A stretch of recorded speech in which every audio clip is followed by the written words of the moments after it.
श्री स्वामी समर्थ महाराज मित्रों, होली की आप सभी को हार्दिक शुभकामनाएं।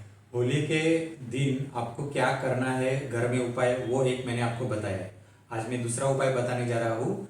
ये जो उपाय है, जब होली का दहन होता है, अग्नि को प्रज्वलित किया जाता है, तो अग्नि में आप क्या समर्पित कर सकते हैं। होली का जो अग्नि है वहां पर आपको कैसे जाना है वो आपको मैं बताऊंगा। देखिए, होली का जब दहन होता है, अग्नि होती है, ये अग्नि अन्य अग्नि से अलग है। जो चूल्हे की अग्नि होती है वो उसका नाम अलग है।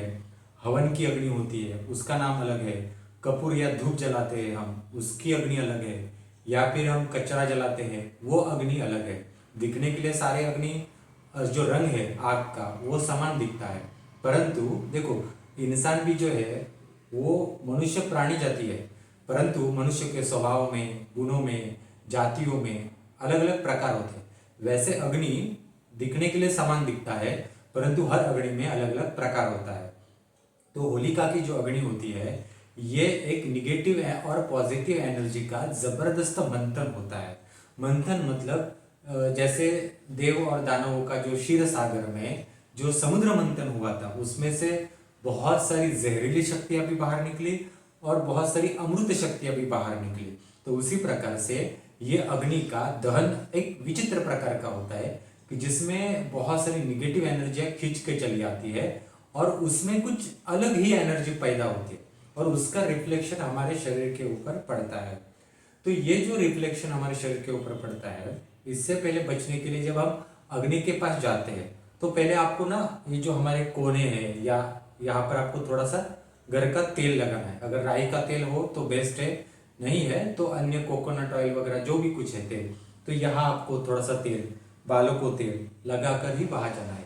तेल लगाने से क्या होता है कि तेल से ना जो अग्नि है, आपकी ऑरा में जितना भी निगेटिव एनर्जी है वो खींच लेती है, ऐसा है। और आपके ऊपर अग्नि का कोई जो निगेटिव एनर्जी का जो छाया है वो नहीं आती। इसलिए यहाँ पर, यहाँ या बालों की ऐसा तेल लगाकर जाइए।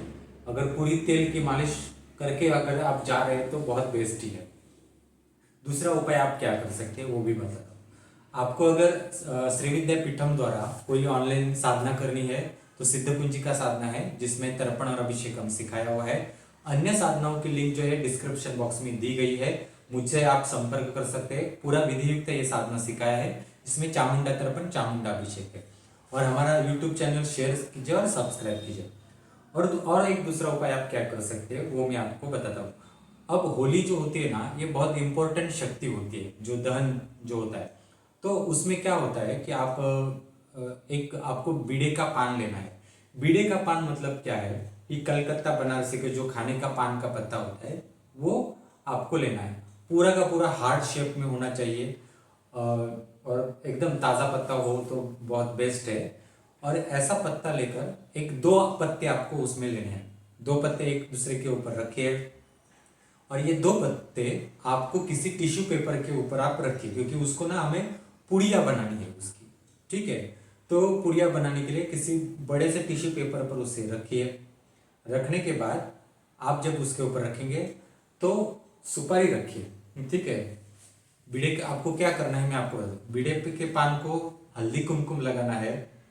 हल्दी कुमकुम लगाने के बाद उसके ऊपर आपको सुपारी रखनी है। सुपारी को चंदन लगाना है। सुपारी के बाजू में कोई मीठा नैवेद्य होता है, वो आप उसके बाजू में रखिए। मीठे नैवेद्य में शक्कर आती है, गुड़ आता है, वो रखिए। या भी जो भी हो वो रखिए। अब ये होने के बाद अक्षत वगैरह उसके ऊपर रखिए और ऐसा बीड़े के पन रखिए। पूजा घर जो होगा आपका, तो ऐसे हाथ में रख के निवेदन कीजिए। इस निवेदन में क्या है कि आपके परिवार की कुल देवी, कुल देवता, आपके जो इष्ट देवता है वो, आपके गुरु तथा आपकी कुल शक्तियाँ, इनको पुकारना है। फिर वास्तु देवता जहाँ आप रहते हैं उस वास्तु पुरुष को पुकारना है, इनको पुकारना है और उनसे कहना है कि इस होली के समय पर मैं आपसे कुछ निवेदन अर्ज कर रहा हूँ या अर्ज कर रही हूँ कि जो भी आपका संकल्प है या जो भी किसी विषय में आप अटके हुए हैं और वो विषय आपका छूट नहीं रहा है, मतलब कोई लिटिगेशन है, प्रॉपर्टी का हो या अन्य चीज़ का हो, कोई कोर्ट मैटर हो या कहीं पैसे अटके हो कोई, या फिर आपका कोई जॉब का प्रॉब्लम सॉर्ट आउट नहीं हो रहा है या अन्य कोई भी चीज़ हो, तो वो जो है ये मुझे आगे का रास्ता मिले। और भी कोई समस्या हो तो उसमें ऊपर निवेदन रखें और कहिए कि मुझे इस समस्या में आगे बढ़ने में कोई भी परिवार की निगेटिव एनर्जी आ रही है तो वो हट जाए, इसलिए मैं निवेदन कर रहा हूँ। और ये बीड़ा जो है मैं अग्नि में हवन करूँगा, होली के अग्नि में समर्पित करूँगा। तो ये ऐसा कह के आपको वो पूरा का पूरा जो पुड़िया है वो बंद कर देनी है, और वो बंद करने के बाद सुपारी उसके बीच में आनी चाहिए। और उसको आप धागे से बांध सकते हैं, ठीक है, पूरा बांध दीजिए ठीक से। और जब आप अग्नि के पास जाएंगे तो देखो पीछे मुड़कर आपको नहीं देखना है, हाँ। और ये घर से बाहर निकलते वक्त शाम को कीजिए ये सब, और अग्नि में नमस्कार करके अग्नि में उसको छोड़ दीजिए। जब आप पूरा होली मनाकर वापस आएंगे तो बाहर आपको पैर धोकर ही अंदर आना है, ये हमेशा ध्यान में रखें, ठीक है। होली के समय पर ये इतना छोटा सा उपाय मैं आपको बता रहा हूँ, आप ये कर लीजिए जरूर। होली की शुभकामनाएं। हमारा यूट्यूब चैनल शेयर कीजिए, सब्सक्राइब कीजिए। धन्यवाद मित्रों।